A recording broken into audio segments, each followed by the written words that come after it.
Good afternoon, everybody. It's a great pleasure to be asked by Wallis Bio and NRN to make this presentation on behalf of Danú. Biological farming is an approach to farming where the main thrust behind it is to produce feed, forage and food of a very high nutrient density.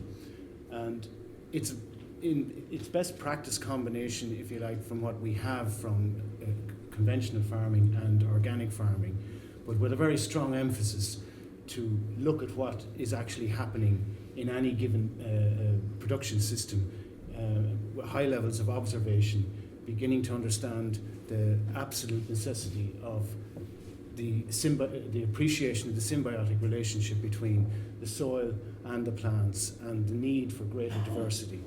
And it's becoming easier for people to get to grips with this because there's more and more evidence in human medicine about the value of having a very healthy gut flora. And in a similar fashion, soil biology is, if you like, the stomach of the plants, to use a term. And which one is it? Move it forward.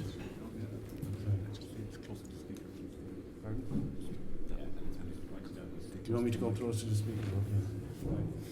Okay. Danú Farming Group is 12 farmers, and we call them our 12 disciples, with the hope that by the end of the project there might be 12 apostles who spread the word on biological farming. They are all volunteers, and this is a key issue. They are not receiving any payments for the efforts that they're making, and we consider this to be extremely important in the sense that as the team leader and Dave Beecher, field officer, and the two coordinators, we are simply there to facilitate these farmers to go through a transition program, or finding out what it takes to make a transition program from a conventional farming system to a biological farming system. But the lack of payment towards them means we don't own them. The farmers are empowered. They completely determine what way this project is going to run on the basis of their experience. And there's a couple of 100 years experience between the 12 of them, and we put a very, very high value on that. And we believe that as they apply themselves to understanding the principles behind what biological farming is, our expectation is, in the same way that they've been very successful, all 12 of them, in commercial farming, in the standard farming system, that they have a number of features in common, as with most successful business people, is that they have discipline, and they have intention, and they have goals. And all it is really on a human level is to shift those three attributes in a direction that lends itself to a completely regenerative farming approach. And I think it's very important for us as a project, and for us in disseminating what this project is about, is to have that clear at the start. The farmers own the project. And the other aspect of it as well is that we've based it in principle on the discussion group model, if you like, because it's already existing here in Ireland and it's working quite well. The KT discussion groups would be an example of it. In practice, we're innovative in our approach towards using the discussion group format, in that we're expanding it a little bit more on how the farmers interact with one another. But it's very much farmer driven rather than advisor led. And there's good reasons for that too, because we're very far behind in biological farming compared to other parts of the world. And in that sense, we have an awful lot of work to do very, very fast. Each of the 12 farms are divided, have set aside 4 plot areas for this particular project. We've deliberately gone for a very large plot size relative to more typical research. So they're field size plots. And I'll explain why we've done that in a minute. The first plot is whatever crop is going to be grown, or grass or multi-species sward that will be grown over the 5 years of the project, is based on the Teagasc Green Book recommendations. They're the standard NPK conventional system recommendations, and it's an excellent book in what it is. And if you are intending to continue with an NPK system, it would be the book of choice to use to stick to it, and it has some very useful information in it, and I want to make that clear. We're not using the book or the control as something to look down on, if you like, or to say we're going to do a better job. Well, hopefully we'll come up with some better results, but it's not an attack on it, and we need some kind of a control, and the most useful control for us to have is one that's already, a system that's already in existence.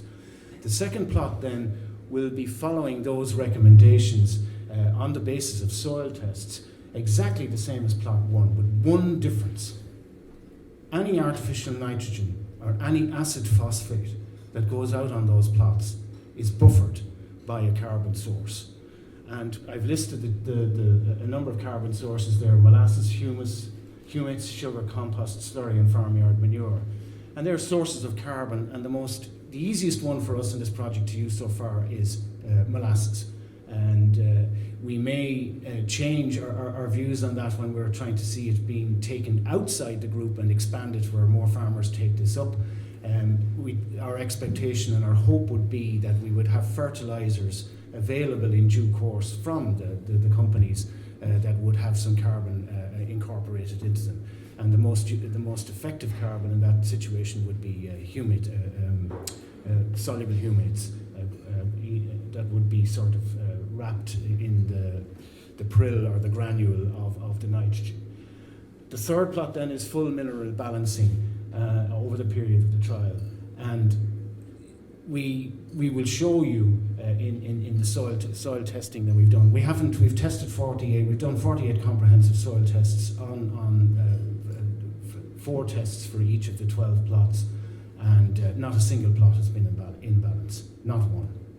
And to achieve the level of production and mineral density that we want in the feed, food, and forages, we have to begin by coaxing, or at least stimulating, the soil biology by providing some of these trace elements in particular in very small amounts, that they start actually responding in effect, that they can actually begin to get a greater synergy between themselves and the plants. And the last plot then is the plot we're putting a lot of hope and faith into, is full mineral balancing, along with selected biological inoculants and treatments and nutrient foliars over the period of the trial. Now that was our intention at the start. We may modify these, and the plot size is big enough at 1 hectare that we could possibly split on some, if not all farms, the plots in half again, that we may try something different. We may go a little bit radical and go with possibly, in the grassland situation, multi-species swards on their own with no mineral balancing in the plots, or in a tillage situation, wide species diverse cover crops to do a similar thing. Now our expectation just on this would be that the control stays the same. We believe, without losing output in conventional systems, we would have an expectation where the nitrogen is buffered and the acid phosphate is buffered. Our expectation is we should see up to a 40% reduction in nitrogen in that situation over the 5 years, just by actually buffering it with carbon. We'll only know in time. And our expectation on plots 3 and 4 is we would like to see a significant reduction in nitrogen without a loss of output. At least 60%, possibly 70%, possibly 80%. Our plots are all laid out. They're all graphed, mapped, very straightforward. Some farms have them as part of the one field. In fact, the majority, but there's a number that have separate plots. And where we found differences in the soil samples and that, it's not a big issue. It's a matter of just accounting for it. These are the type of field tools that we use. We also have Dave Beecher, our field officer, is able to use the microscope for in-field assessment of soil microbiology to get an estimate. We would have soil. Sorry, can I go back there a second again?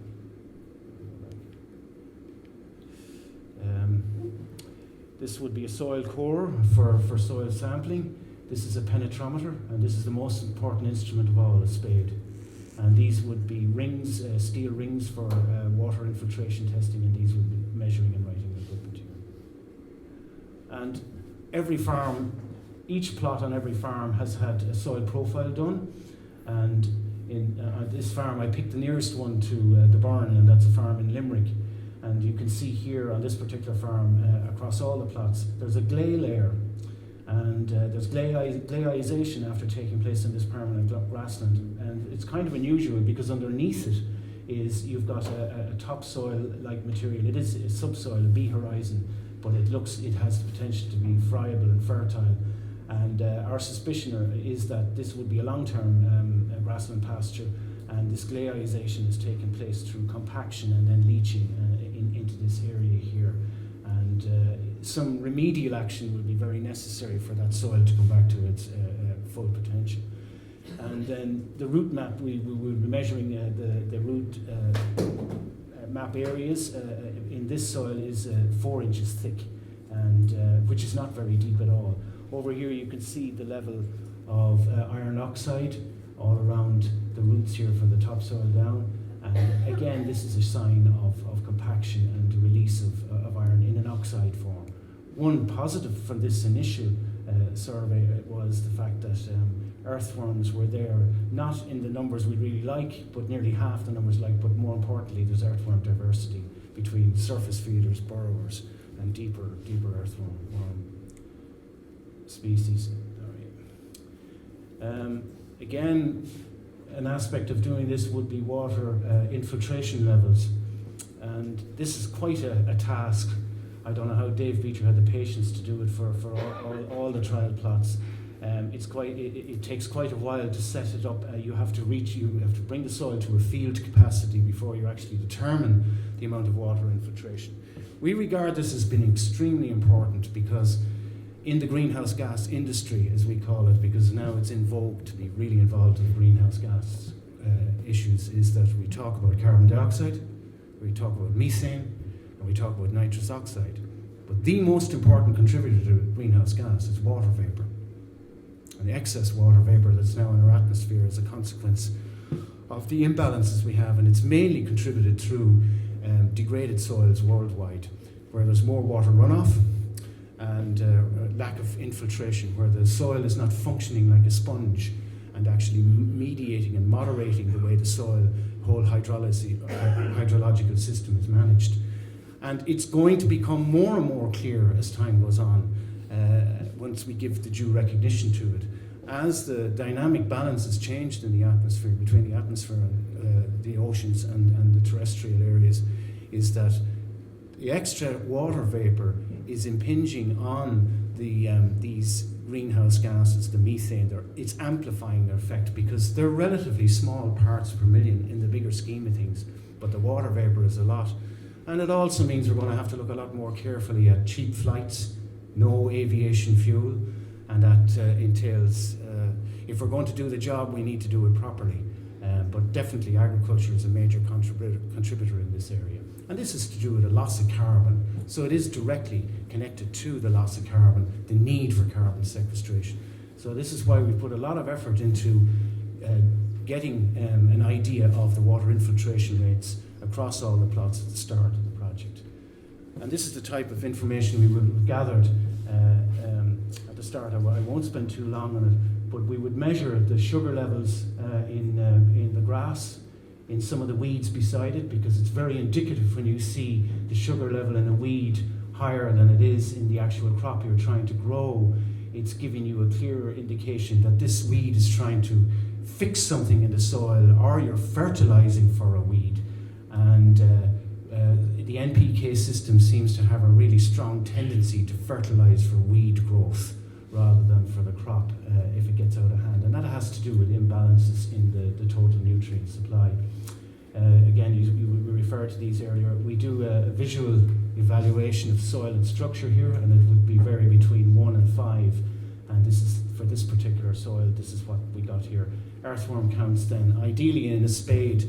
And just while I mention spade, this project is designed that on the basis that it doesn't have to follow the level of scientific rigor an academic project would have, or an academic research program would have. Because if we were to apply the level of academic rigor or scientific rigor needed, we would need, I'd say, 15 to 20 million to do the project, because the level of parameters that we will be trying to measure and actually ensure that we were measuring them correctly with absolute accuracy are so wide in biological farming that the project would be untenable to actually go about. So we do have the liberty and the freedom, and this is all written into our project. We've made this abundantly clear at the start, and our project has been accepted on that basis, is that this is farmer work, farmer trials, farmer attempts to get these figures together, that we develop a much more detailed and comprehensive understanding of what is it are we trying to correct and how are we trying to go about it in a way that will be effective. So the penetrometer readings are important too. I can't see this thing here. Penetrometer readings here. Once you reach 200 pounds per square inch, is that me or you? Is it? Yeah. No, you work away where, the penetrometer is where I want to go to there. At those levels there, you're starting to have a 50% reduction in root penetration potential, and once you reach 300 pounds per square inch, it becomes very difficult for the roots to go beyond that. A small amount of roots will, and these levels of where these changes in soil density, or if you like, or compacted layers, are extremely important to measure at this early stage. So the penetrometer readings are all recorded for all the samples at the start. And again, I mentioned the water infiltration there earlier. Then we come to what we've done as a bioassay on this. For this particular sample, this is a bioassay here of that soil. Every plot is a bioassay done for it. Moisture content, firstly, is measured simply because there is a relationship between the level of activity that's actually taking place in the soil at a particular moisture level. The time of the year has some bearing on it as well, and obviously the soil temperature, which we would have referred to earlier. So active bacteria, total bacteria, and I've got it in red, it's not coming in as clear, is fungal hyphae diameter is a very, very important thing to notice, because once it's over 2.5, most of the fungi in that situation, or as an average, are benign fungi or beneficial fungi. Once you get very thin hyphae below 2.5, those are usually pathogenic type fungi. And then we looked then on the relationship between the active and total bacteria and fungi, and you can see here that these figures are below optimal. Now this is a permanent grassland in the NPK system, in the system that is considered to be absolutely on the money. Okay? And we come down then to the protozoa levels in this soil, and I've put the chiliates in red here because these are indicative of anaerobic conditions, where the chiliate versus amoebic and flagellate type protozoa, they prefer anaerobic or aerobic conditions, oxygen-filled conditions. And the populations of both the protozoa and the nematodes below them are very, very low. And lastly, again, nematodes are extremely important, particularly for the release of anion nutrients like phosphorus, sulfur, and that. And nematodes actually, post-digestion, they actually vomit these back out and make them in a very highly plant-available form. And what you have in a functioning, robust soil biology, it's a seething, swimming sea of incredible activity and exchange and interrelationships that are very, very powerful, very, very strong. And this is what gives the plants, and where there's a need for diversity of plants. What? I have 1 minute to go. Right, I better crack on. I thought we were finishing at 1 o'clock. We're questions. We're finishing at 1:30. Sorry about that. I understood I was finishing at 1. My apologies. Okay, so this is the type of work done. This is a tillage one over here. Or this, I'm just going to have to fly through these. I thought I was here till 1 o'clock.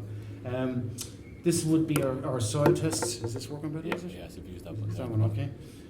This would be the standard Teagasc type test here, excluding the calcium. It's not measured directly. This would be a Melich-3 type test, which gives you an idea of what's insoluble but available to the plant. And lastly, which is the most important test here, not most important, but a test that really matters. This is what's in the parent material. And all our soils have vast reserves of phosphorus, high reserves of magnesium, decent reserves of almost all the mineral elements that we need. The problem is getting at them. And without active, vigorous soil biology and the facilitation of that, we're not getting at those materials. And that's the nub of the problem, is that we actually have the resources in our soils. It's a matter of how to get to them. Which one is it goes down?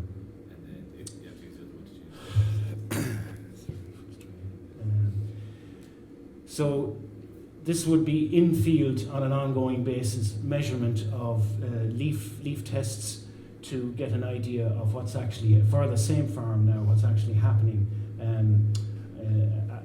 as the months go on. And the list of tests goes out to the far wall there, right? It's been done every couple of weeks, and we're tabulating all of this just to try and get some basic foundings of what we're doing. For the farmer who had this type of soil, a decision was made: plough it and reseed it, and it's been reseeded with a multi-species sward. So a portion of it was ploughed, a portion of it was disked, and a portion of it was oversown across those 4 plot trials, but with a multi-species type sward, and moving away from a monoculture type system. And this would be another farmer using his own money, going ahead and getting a plant sap analysis, which is a very advanced type of approach towards monitoring. Tissue analysis used to be in vogue up to relatively recently, but now sap analysis seems to be the de rigueur, if you like. And there's no doubt about it; it can be very accurate, and it gives a very much a snapshot in time of what these elements are like. And what we're trying to see is the dynamics of what's going on with these materials. This is across the 4 plots, and these farmers are paying for these themselves. We have a budget for a lot of the work, but we haven't got it for all of the measuring and testing that could be done. This is just an example of what a farmer is seeing. His P4, the plot 4 is on the left and P3 on the right, and he's noticed a difference in colour already. There's a darker, more vibrant colour taking place in the plot 4 that's receiving the biological treatments. What you see here in the foreground is not docks, that's chicory, okay? This would be harvesting of crops. This is a bean crop off one of our trials, and these are some comments that I've put in of what farmers are finding. And I can only tell you the level of excitement that's growing, the level of interest that farmers have in this is phenomenal. They really are encouraged by what they're seeing and what they're finding. And these are some comments that farmers have made, and I'd like you just to, while we're running out of the seconds, just to have a quick look through them.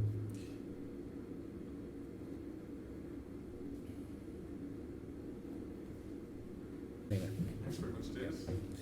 Now, Thanks for the presentation. I thought I was on to Ladies and questions. So thanks very much, David.